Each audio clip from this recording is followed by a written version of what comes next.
നാടിന് സ്വന്തം സൈന്യം, സ്വജീവൻ പോലും തൃണവൽക്കരിച്ച് മറ്റുള്ളവരുടെ ജീവൻ രക്ഷിക്കാനായി പ്രളയദിനത്തിൽ ഇറങ്ങിപ്പുറപ്പെട്ട കേരളത്തിന്റെ മത്സ്യത്തൊഴിലാളികൾക്ക് മുഖ്യമന്ത്രി നൽകിയ പേരാണിത്. ദുരന്തവേളയിൽ ഒരു വിളിപ്പുറത്ത് ഓടിയെത്തിയ മത്സ്യത്തൊഴിലാളികൾ രക്ഷപ്പെടുത്തിയത് നിരവധി ജീവനുകളാണ്. കേരളത്തിന്റെ സൈന്യമെന്ന് മുഖ്യമന്ത്രിയെ വിശേഷിപ്പിച്ചതിൽ അതിലൊരു അഭിമാനമുണ്ട് എനിക്ക്. അത് മാത്രം മതി ഞങ്ങൾക്ക് കിട്ടാവുന്നതിൽ ഏറ്റവും വലിയ അവാർഡാണ്. ഗവൺമെൻറ്റിൻ്റെ തലത്തിൽ നിന്ന് പെട്ടെന്ന് നിർദ്ദേശം വന്നു, വെള്ളം കയറുന്നു, നിങ്ങൾ രക്ഷാപ്രവർത്തനത്തിന് ഇറങ്ങണമെന്ന്. അങ്ങനെ ഞങ്ങളുടെ വള്ളവും എടുത്തുകൊണ്ട് ഞങ്ങൾ ആറന്മുളയിൽ പോയി. ആറന്മുള തെക്കേമലയിൽ നിന്നാണ് ഞങ്ങളുടെ രക്ഷാപ്രവർത്തനത്തിൽ. അങ്ങനെ ഞങ്ങൾക്ക് ഒരുപാട് ജീവനെ രക്ഷിക്കാൻ കഴിഞ്ഞു. അതിൽ വളരെയധികം ചാരിതാർത്ഥ്യമുണ്ട്, സന്തോഷമുണ്ട്. പിന്നീട് അങ്ങനെ ഞങ്ങൾ ഒത്തിരി പേര് രക്ഷപ്പെടുത്താൻ പറ്റും. അങ്ങനെ എണ്ണി പറയുന്ന രീതിയിലല്ല, ഒരു വല്ലാത്തൊരു ഇതായിരുന്നു. അത് വളരെയധികം സന്തോഷമുണ്ട്. അതിലൊക്കെ സർക്കാരിൻ്റെ ഭാഗത്തുനിന്ന് ഞങ്ങൾക്ക് സാമ്പത്തികമായി സഹായം തന്നായിരുന്നു. ഞങ്ങൾ തിരിച്ചു വന്നപ്പോൾ ഞങ്ങളുടെ യാനങ്ങൾ, ഞങ്ങളുടെ വള്ളവും എഞ്ചിനൊക്കെ കംപ്ലൈൻറ്റ് വന്നായിരുന്നു. കുറച്ച് താമസിച്ചെങ്കിലും അതൊക്കെ സർക്കാരിൻ്റെ ഭാഗത്തു നിന്നൊക്കെ ശരിയാക്കി തന്നിരുന്നു. നമ്മുടെ തീന്മേശയിൽ എത്തുന്ന ഓരോ മത്സ്യത്തിനും ഒരു മത്സ്യത്തൊഴിലാളിയുടെ ജീവന്റെ വിലയുണ്ടെന്ന് നാം തിരിച്ചറിയുന്നില്ല. മത്സ്യബന്ധനത്തിനിടെ ജീവൻ നഷ്ടപ്പെട്ട നിരവധി മത്സ്യത്തൊഴിലാളികളുണ്ട്. ഒരുപക്ഷെ കാലാവസ്ഥ മുന്നറിയിപ്പുകൾ പോലും അവഗണിച്ച് രണ്ടറ്റം കൂട്ടിമുട്ടിക്കാനായി ഇറങ്ങിപ്പുറപ്പെട്ട മത്സ്യത്തൊഴിലാളികളും ജീവൻ നഷ്ടപ്പെട്ടവരിൽ ഉണ്ടാകും. മത്സ്യത്തൊഴിലാളികൾക്ക് കരുത്തേകി താങ്ങായും തണലായും സർക്കാർ നടപ്പിലാക്കിയ പദ്ധതികൾ നിരവധിയാണ്. ഭവന നിർമ്മാണ പദ്ധതികൾ, പുനർഗേഹം പദ്ധതി, ഓഖി പുനരധിവാസ പദ്ധതി, തീരദേശത്ത് സ്കൂളുകൾക്കുള്ള പ്രത്യേക പദ്ധതികൾ, മത്സ്യകൃഷി പ്രോത്സാഹിപ്പിക്കുന്ന പദ്ധതികൾ, പടുതാക്കുളത്തിലെ മത്സ്യകൃഷി, ബയോഫ്ലോക്ക്, കുളത്തിലെ കരിമീൻ കൃഷി, കൂടാതെ മത്സ്യത്തൊഴിലാളി വനിതാ ശാക്തീകരണത്തിനായി സാഫ് വഴി നടപ്പിലാക്കിയ നിരവധി പദ്ധതികൾ. കൊല്ലം ജില്ലയിലെ മത്സ്യബന്ധന തുറമുഖങ്ങളായ തങ്കശ്ശേരി, അഴീക്കൽ, ശക്തികുളങ്ങര, നീണ്ടകര എന്നിവിടങ്ങളിലും മത്സ്യബന്ധനം നടത്തുന്നതിന് നിരവധി പദ്ധതികളാണ് സർക്കാർ നടപ്പിലാക്കിയത്. ഈ സർക്കാരിൻ്റെ കാലത്ത് മത്സ്യത്തൊഴിലാളികളുടെ മക്കൾക്ക് കിട്ടിയിട്ടുള്ള ആനുകൂല്യങ്ങളെന്ന് പറയുമ്പോൾ ലാപ്ടോപ്പുകൾ കൊടുത്തു, ഇനിയും കൊടുക്കുമെന്ന് പറയുന്നു. സൈക്കിൾ കൊടുത്തു. പിന്നെ സ്കൂളുകളൊക്കെ ഒരുപാട് മാറ്റം വന്നിട്ടുണ്ട്. ഒരുപാട് നല്ല കാര്യങ്ങൾ ചെയ്തിട്ടുണ്ട്. അത് എടുത്ത് പറയാതിരിക്കാൻ പറ്റത്തില്ല ഈ സർക്കാരിൻ്റെ കാലത്തുള്ളത്. എനിക്ക് എത്ര പറഞ്ഞാൽ ഈ ഫിഷറീസ് മന്ത്രിയെ അഭിനന്ദിച്ചാലും മതിയാകത്തില്ല. കാരണം അത്രയ്ക്ക് നല്ലത് മത്സ്യത്തൊഴിലാളികളെ സ്നേഹിക്കുന്ന ഒരു മന്ത്രിയാണ് ഫിഷറീസ് മന്ത്രി. മത്സ്യത്തൊഴിലാളി സമൂഹത്തിന്റെ അടിസ്ഥാന സൗകര്യ വികസനത്തിന്റെ ഭാഗമായി ജില്ലയിൽ 25.5 കോടി രൂപയുടെ ഭവന നിർമ്മാണ പദ്ധതികളാണ് നടപ്പിലാക്കിയത്. 525 മത്സ്യത്തൊഴിലാളി കുടുംബങ്ങൾക്കാണ് ഇതുവഴി വീടെന്ന സ്വപ്നം യാഥാർത്ഥ്യമായത്. 2016-17 വർഷത്തിൽ 309 കുടുംബങ്ങൾക്ക് 6.18 കോടി രൂപയുടെ ഭവന നിർമ്മാണ പദ്ധതി നടപ്പാക്കി. കടലാക്രമണത്തിൽ വീട് നഷ്ടപ്പെട്ടവർക്കുള്ള അഭയം പാക്കേജ് വഴി മത്സ്യത്തൊഴിലാളികൾക്ക് 48.5 ലക്ഷം രൂപയുടെ സാമ്പത്തിക സഹായം ഫിഷറീസ് വകുപ്പ് വഴി വിതരണം ചെയ്തു. വേലിയേറ്റ രേഖയിൽ നിന്ന് 50 മീറ്ററിനുള്ളിൽ അധിവസിക്കുന്നവരെ സുരക്ഷിത മേഖലയിലേക്ക് പുനരധിവസിപ്പിക്കുന്നതിന് സർക്കാർ തയ്യാറാക്കിയ ബൃഹത് പദ്ധതിയാണ് പുനർഗേഹം. പിന്നെ മത്സ്യത്തൊഴിലാളികൾക്ക് വീടിന്റെ പദ്ധതി, അത് 10 ലക്ഷം രൂപയാണ് ഈ സർക്കാർ വന്നതിന് ശേഷം കൊടുക്കുന്നത്. അത് ഞങ്ങളെ പോലെയുള്ള മത്സ്യത്തൊഴിലാളികളുടെ ഹൃദയത്തിന് തൊട്ട ഒരു സംഭവമാണത്. പുനരധിവാസത്തിന്റെ ഭാഗമായി വ്യക്തിഗത വീട് നിർമ്മാണം, ഫ്ളാറ്റ് സമുച്ചയ നിർമ്മാണം എന്നിവയാണ് വിഭാവനം ചെയ്തിരിക്കുന്നത്. മാറി താമസിക്കാൻ സന്നദ്ധത അറിയിച്ച 358 കുടുംബങ്ങളിൽ സ്വന്തമായി സ്ഥലം കണ്ടെത്തിയ 91 ഗുണഭോക്താക്കൾക്ക് 7.15 കോടി രൂപയുടെ ധനസഹായം ലഭ്യമാക്കിയിട്ടുണ്ട്. ആന്റണി നിർമ്മല, പാടി പോർട്ട് ഓഫീസിന്റെ തൊട്ടടുത്ത്. വീടിപ്പോ ഷീറ്റടിച്ച വീടാണ്. 2 മുറിയും ഒരു അടുക്കളയും മാത്രം, പിന്നെ ഒരു ചീർന്നൊരു കടയും. ഞങ്ങൾ 2013 അപേക്ഷിച്ചെങ്കിലും ഇപ്പം ഞങ്ങൾക്ക് ചാൻസായി ഇപ്പോഴാണ്. അന്നോട്ടെ ഞങ്ങളടുത്ത് പറഞ്ഞത് പോർട്ട് ഓഫീസ് പൊളിക്കും, ഞങ്ങൾക്ക് വേറെ സ്ഥലം തരുമെന്ന് പറഞ്ഞു. അപ്പം ഞങ്ങളൊരു സ്ഥലം കാണിച്ചു കൊടുത്ത് ആ സ്ഥലത്താണ് ഇപ്പോൾ ഞങ്ങൾക്ക് അനുവദിച്ച് തന്നിട്ടുള്ളത്. വളരെയേറെ ഞങ്ങൾക്ക് വയ്യാത്ത അപ്പച്ചനെ കൊണ്ട് ദൂരെയൊന്നും പോകാൻ വയ്യാത്ത അവസ്ഥയിലാണ്. അതിൻ്റെ പേര് ഞങ്ങൾക്ക് അവിടെ തന്നെ തരണമെന്ന് പറഞ്ഞു. എന്തായാലും ഇപ്പോൾ അനുവദിച്ചത് അവിടെ തന്നെ. ഞങ്ങൾക്ക് ഇത് തന്നതിൽ സർക്കാരിനോട് വളരെയേറെ നന്ദി താങ്ക്സ് പറയുന്നു. ഓഖി പുനരധിവാസ പദ്ധതിയുടെ ഭാഗമായി ദുരന്തത്തിൽ വീട് നഷ്ടപ്പെട്ട മത്സ്യത്തൊഴിലാളി കുടുംബങ്ങൾക്ക് ഭൂമി, ഭവന നിർമ്മാണ ധനസഹായങ്ങൾ, ഭവന പുനരുദ്ധാരണ ധനസഹായ പദ്ധതി തുടങ്ങിയവയും നടപ്പിലാക്കി. 15 പേർക്ക് 8 ലക്ഷം രൂപ വിലയുള്ള FRP ബോട്ടുകൾ, അല്ലെ? 8 ലക്ഷം രൂപ പൂർണ്ണമായും സൗജന്യമായി 15 ലക്ഷം പേർക്ക് 1,70,00,000 രൂപയുടെ ഉപകരണമാണ് ഇപ്പോൾ ഇവിടെ വിതരണം ചെയ്യപ്പെടുന്നത്. ഓഖിയുടെ ദുരന്തം, അന്ന് കലാപമുണ്ടാക്കിയവർ, പ്രക്ഷോഭം നടത്തിയവരൊക്കെ തന്നെ ഓഖിയെ മറന്ന് പൊടിയും തട്ടിപ്പോയി. പക്ഷെ ഈ ഗവൺമെന്റ് ഓഖിയുമായി ബന്ധപ്പെട്ട് മത്സ്യത്തൊഴിലാളികൾക്കുണ്ടായ ബുദ്ധിമുട്ടുകൾ മറന്നിട്ടില്ല എന്നുള്ളതിന്റെ തെളിവാണ് ഇപ്പോൾ ഇവിടെ ഈ വിതരണം ചെയ്യപ്പെടുന്ന ഈ ബോട്ടുകൾ.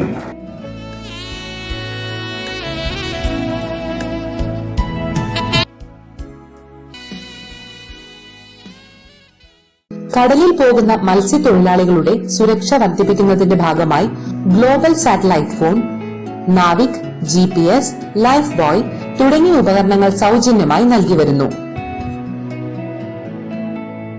മത്സ്യത്തൊഴിലാളികളുടെ മക്കൾക്ക് ഹയർ സെക്കൻഡറി തലം മുതൽ മുകളിലേക്ക് വിദ്യാഭ്യാസ ആനുകൂല്യം നൽകുന്നതിനായി ഇ-ഗ്രാന്റ്സ് പദ്ധതി നടപ്പിലാക്കി. 2016 മുതൽ 3700 മത്സ്യത്തൊഴിലാളി വിദ്യാർത്ഥികൾക്ക് 4.41 കോടി രൂപയുടെ സാമ്പത്തിക സഹായമാണ് അനുവദിച്ചത്. കൂടാതെ 1ാം ക്ലാസ് മുതൽ 10ാം ക്ലാസ് വരെയുള്ള 16,023 വിദ്യാർത്ഥികൾക്ക് 2016-2021 വരെയുള്ള വർഷങ്ങളിൽ 11.67 കോടി രൂപയുടെ വിദ്യാഭ്യാസ ആനുകൂല്യങ്ങളും വിതരണം ചെയ്തു. എൻ്റെ പേര് റെനി. ഞാൻ BJM ഗവൺമെൻറ് കോളേജ് ചവറയിലെ BCom ഫൈനൽ ഇയർ സ്റ്റുഡൻ്റ് ആണ്. എൻ്റെ അപ്പച്ചനൊരു ഫിഷർമാൻ ആണ്. അപ്പോൾ ഈ വർഷം കൊല്ലം കോർപ്പറേഷനിൽ നിന്ന് ഫിഷർമാൻ്റെ മക്കൾക്ക് 20 സ്റ്റുഡൻസിന് ലാപ്ടോപ്പ് പ്രൊവൈഡ് ചെയ്യുകയുണ്ടായി. അപ്പോൾ അതിൽ എനിക്കും ലാപ്ടോപ്പ് കിട്ടി. മത്സ്യത്തൊഴിലാളി സമൂഹത്തിന്റെ സാമൂഹ്യ ഉന്നമനം ലക്ഷ്യമിട്ടുകൊണ്ട് സോഷ്യൽ മൊബിലൈസേഷൻ പദ്ധതി നടപ്പിലാക്കി. ശുദ്ധജല മത്സ്യ ഉൽപാദനത്തിൽ സ്വയം പര്യാപ്തത എന്ന ലക്ഷ്യം കൈവരിക്കുന്നതിനായി ജില്ലയിൽ പുതുതായി 2 മത്സ്യവിത്തുൽപാദന കേന്ദ്രങ്ങൾ യാഥാർത്ഥ്യമാക്കി.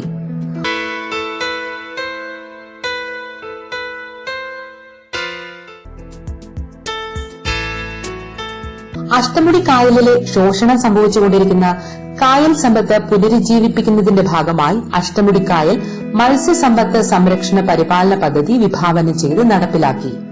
സമാനതകളില്ലാത്ത വികസന പ്രവർത്തനങ്ങളാണ് കഴിഞ്ഞ 5 വർഷ കാലയളവിൽ മത്സ്യബന്ധന മേഖലയിൽ സാധ്യമായിരിക്കുന്നത്. നമ്മുടെ മത്സ്യത്തൊഴിലാളികളാണ് തൊട്ടപ്പുറത്ത് തെങ്ങിപ്പാർക്കുന്നത്.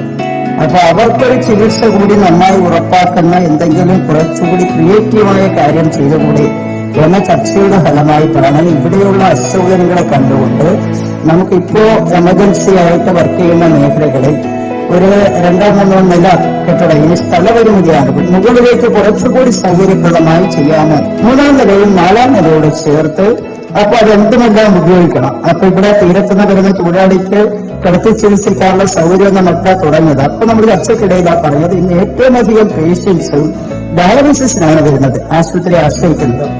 ഫിഷർമാൻ കമ്മ്യൂണിറ്റിയിൽപ്പെട്ടവർ അവർക്കൊരു 50%, ഇപ്പൊ നമുക്ക് ഇതുവരെ 10 ഡയാലിസിസേ ഉള്ളൂ. ഇപ്പൊ 30 എണ്ണം ചെയ്തതിൽ 15 എണ്ണം അവർക്ക് റിസർവ് ചെയ്യണം, 15 എണ്ണം പോകണം, മറ്റേ 10 കൂടി ഇങ്ങോട്ട് മാർക്ക് ചെയ്യണം. അപ്പൊ 25 യൂണിറ്റ് നമ്മള് കോമൺ ആയിട്ടുള്ള ആളുകൾക്കും 15 എണ്ണം ഇങ്ങനെ വരുന്നവർക്ക് പ്രയോറിറ്റി അവരില്ലാതെങ്കിൽ അതുകൂടി അല്ലാതെ യൂസ് ചെയ്യാം. ഈ തരത്തിൽ നമ്മൾ കൃത്യമായ ഒരു ഗൈഡ് ലൈൻ വെച്ച് നമ്മുടെ തീരദേശത്തെ ജനങ്ങളെ കൂടി സഹായിക്കാൻ കഴിയുന്ന തരത്തിൽ ഈ സിസ്റ്റത്തെ നമ്മൾ ഡെവലപ്പ് ചെയ്തു. കേരളത്തിലെ വലിയ പരമ്പരാഗത മത്സ്യബന്ധന തുറമുഖങ്ങളിൽ ഒന്നായ നീണ്ടകര മത്സ്യബന്ധന തുറമുഖം 1952 ഇന്ത്യൻ നോർവീജിയൻ മാതൃകയിൽ പ്രവർത്തനം ആരംഭിച്ചു. അഷ്ടമുടി കായലിൽ ഇരുവശങ്ങളിലായി സ്ഥിതി ചെയ്യുന്ന നീണ്ടകര തുറമുഖത്തിന് ബേസിനിൽ ഓളങ്ങളും തിരകളും തടുത്തു നിർത്തുവാൻ വേണ്ടി 2 പുലിമുട്ടുകൾ നിർമ്മിക്കുകയുണ്ടായി. ഇതുവഴി യാനങ്ങൾ നീണ്ടകര ശക്തികുളങ്ങര ഭാഗങ്ങളിൽ സുഗമമായി അടുക്കുന്നതിനും മത്സ്യക്കച്ചവടം നടത്തുന്നതിനും സാധിച്ചു. 1970-ലാണ് തുറമുഖത്തിന്റെ പ്രവർത്തനം വിപുലപ്പെടുത്തിയത്. 2020-21 സാമ്പത്തിക വർഷത്തിൽ 59.64 കോടി രൂപയുടെ ഭരണാനുമതി നൽകി നീണ്ടകര തങ്കശ്ശേരി മത്സ്യബന്ധന തുറമുഖത്തെ അടിസ്ഥാന സൗകര്യം വികസനത്തിന് നബാർഡ് ഫണ്ട് അനുവദിച്ചു. ഡിസാസ്റ്റർ മാനേജ്മെന്റ് സെന്റർ, ലേല ഹാൾ ഫ്രിഡ്ജ് തുടങ്ങിയ പ്രവർത്തികൾക്കായി നടപടികൾ സ്വീകരിച്ചു വരുന്നു. ശൗചാലയ സമുച്ചയം, വാട്ടർ ടാങ്ക്, വ്യാപാര സ്ഥാപനങ്ങൾ, കോൺഫറൻസ് ഹാൾ എന്നിവയ്ക്കും സാങ്കേതിക അനുമതി നൽകി. തങ്കശ്ശേരിയിൽ ഇതിൽ സെക്യൂരിറ്റി മുറി, ലോക്കർ മുറികൾ, ആധുനിക രീതിയിലുള്ള റോഡ് നിർമ്മാണം എന്നിവയും നടപ്പിലാക്കി. നബാർഡ് ഫണ്ട് വഴി നടപ്പിലാകുന്ന പദ്ധതികൾ പൂർത്തിയാകുന്നതോടെ മത്സ്യബന്ധന തുറമുഖങ്ങളുടെ മുഖഛായ മാറും. വിനോദസഞ്ചാര വികസനവുമായി ബന്ധപ്പെട്ട് തങ്കശ്ശേരി ബ്രേക്ക് വാട്ടർ വികസനത്തിനായി 555 ലക്ഷം രൂപയുടെ എസ്റ്റിമേറ്റ് ടൂറിസം വകുപ്പിൽ നിന്നും ലഭിച്ചിട്ടുണ്ട്. ഇത് പ്രകാരം 462.8 ലക്ഷം രൂപയുടെ എസ്റ്റിമേറ്റിന് സാങ്കേതിക അനുമതി ലഭിച്ചു. തങ്കശ്ശേരി പുലിമുട്ട് സൗന്ദര്യവൽക്കരണ പദ്ധതിയാണ് പ്രധാനമായും വിഭാവനം ചെയ്തിരിക്കുന്നത്. 2.1 കിലോമീറ്റർ ദൈർഘ്യമുള്ള പുലിമുട്ടും അതിനോട് ചേർന്ന പ്രദേശങ്ങളും ഇതോടെ മനോഹരമാക്കും. പുലിമുട്ടിന് സമീപം കടൽ സൗന്ദര്യം ആസ്വദിക്കുന്നതിനായി ഇരിപ്പിടങ്ങൾ ഒരുക്കും. കുട്ടികൾക്കായി കളിസ്ഥലം, കടൽ കാഴ്ച കാണുന്നതിന് view deck, cycle track, restaurant, coffee ഷോപ്പുകൾ എന്നിവ നിർമ്മിക്കും. Thankassery lighthouse breakwater പദ്ധതി തങ്കശ്ശേരിയുടെ കോട്ടയുടെ ഭാഗങ്ങളും കടൽ തീരവും ചേർന്ന ഭാഗം എന്നിവ നിരവധി വിനോദസഞ്ചാരികളെ ആകർഷിക്കും എന്നതിൽ സംശയമില്ല. മത്സ്യബന്ധനത്തിന് പോകാൻ കഴിയാത്തവർ ഉൾപ്പെടെയുള്ള ഒരു വലിയ സമൂഹത്തിന് വിനോദസഞ്ചാര വികസനത്തിലൂടെ വരുമാനങ്ങൾ ഉണ്ടാക്കുവാൻ സഹായിക്കുന്ന നിരവധി പദ്ധതികളാണ് മത്സ്യമേഖലയിൽ നടന്നുവരുന്നത്. ഗുണനിലവാരമുള്ള വലകൾ ന്യായമായ വിലയ്ക്ക് കാലതാമസം കൂടാതെ മത്സ്യത്തൊഴിലാളികൾക്ക് ലഭ്യമാക്കുക എന്ന ഉദ്ദേശത്തോടെയാണ് സംസ്ഥാന സർക്കാർ ഫിഷറീസ് വകുപ്പിന് കീഴിൽ ഹാർബർ എഞ്ചിനീയറിംഗ് വകുപ്പിന്റെയും മത്സ്യഫെഡിന്റെയും സംയുക്ത ആഭിമുഖ്യത്തിൽ നീണ്ടകരയിൽ മത്സ്യഫെഡ് വല നിർമ്മാണശാല തുടങ്ങുന്നത്. ശിലാസ്ഥാപനം ഫിഷറീസ് വകുപ്പ് മന്ത്രി ജെ മേഴ്സിക്കുട്ടിയമ്മ നിർവഹിച്ചു. വല നിർമ്മാണശാല യാഥാർത്ഥ്യമാകുമ്പോൾ മത്സ്യത്തൊഴിലാളി മേഖലയുടെ സമഗ്ര വികസനത്തിനും മത്സ്യത്തൊഴിലാളി മേഖലയിൽ നിന്നുള്ളവർക്ക് കൂടുതൽ തൊഴിലവസരങ്ങൾ ലഭ്യമാക്കുവാനും പദ്ധതി വഴിയൊരുക്കും.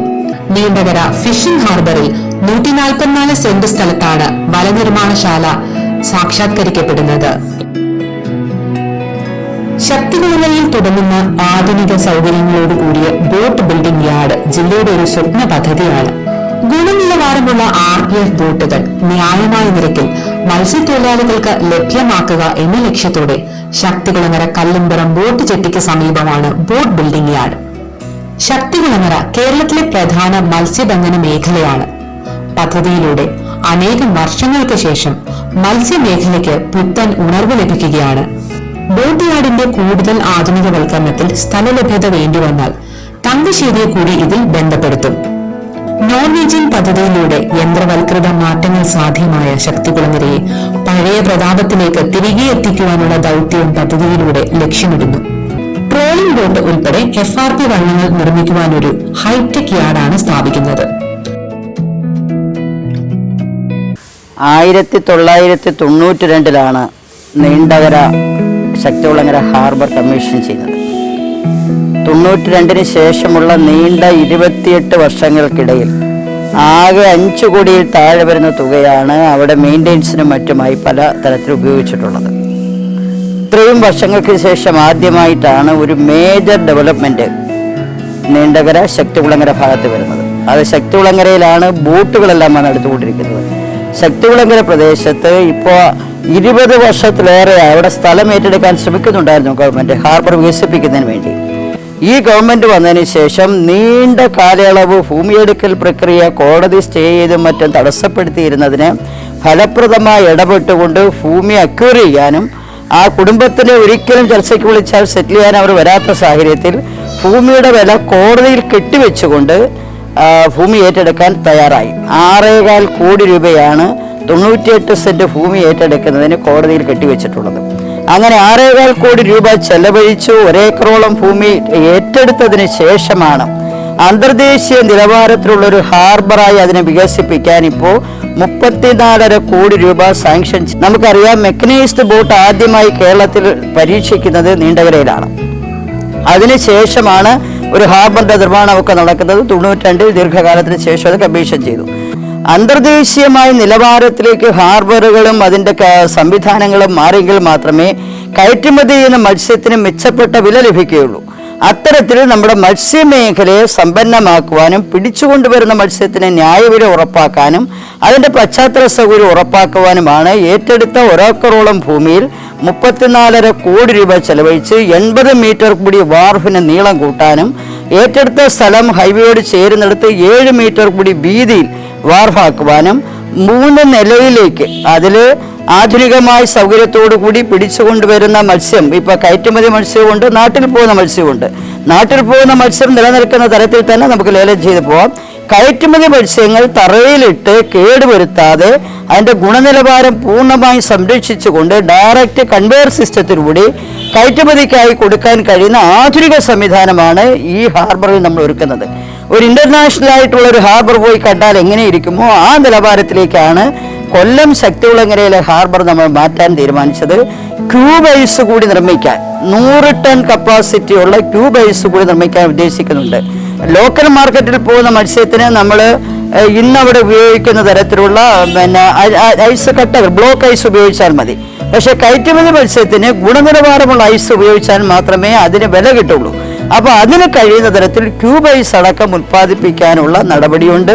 ആധുനികമായ എല്ലാ സൗകര്യവും ഒരുക്കുന്ന തരത്തിലേക്ക് വാർഫിൻ്റെ വൃത്തി, അതുപോലെ കൺവെയർ സിസ്റ്റത്തിൽ അത് നമ്മൾ വളരെ ആധുനികമായ രീതിയിൽ മത്സ്യത്തിന് കേടുകൂടാതെ അത് ലേലം ചെയ്ത് കൊടുക്കാൻ കഴിയുന്ന തരത്തിലേക്കുള്ള സിസ്റ്റമാണ് വരുത്തുന്നത്.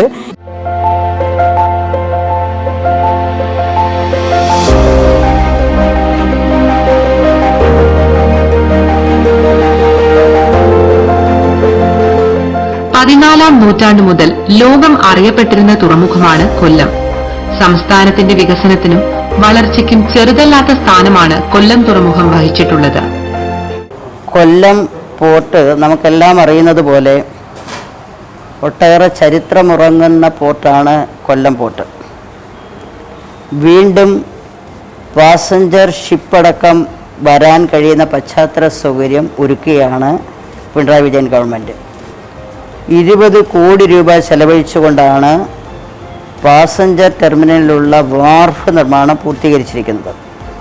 പക്ഷേ ഇന്നവിടെ ഉള്ള തടസ്സം, നമുക്ക് പാസഞ്ചർ ടെർമിനൽ ഓപ്പൺ ചെയ്യുമ്പോഴും ഇമിഗ്രേഷൻ ക്ലിയറൻസ് എന്ന സാങ്കേതിക തടസ്സം ഇപ്പോഴും നിലനിൽക്കുകയാണ്. ഗവൺമെൻറ് ഓഫ് ഇന്ത്യയുടെ ഹോം മിനിസ്ട്രിയാണ് ഇമിഗ്രേഷൻ ക്ലിയറൻസ് നമുക്ക് തരേണ്ടത്. അതിലിപ്പോൾ ഒരു പോയിന്റിലുള്ള ഇമിഗ്രേഷൻ ആയിരുന്നു ഇടയ്ക്കിവിടെ ഉണ്ടായിരുന്നത്. ഇപ്പോൾ അത് പെർമനൻ്റായ സൗകര്യങ്ങളായിട്ടില്ല എന്ന കാരണത്താൽ ഗവൺമെൻറ് ഓഫ് ഇന്ത്യ കണ്ടിന്യൂസ് ആയിട്ടുള്ള അനുമതി നിഷേധിച്ചിരിക്കുകയാണ്.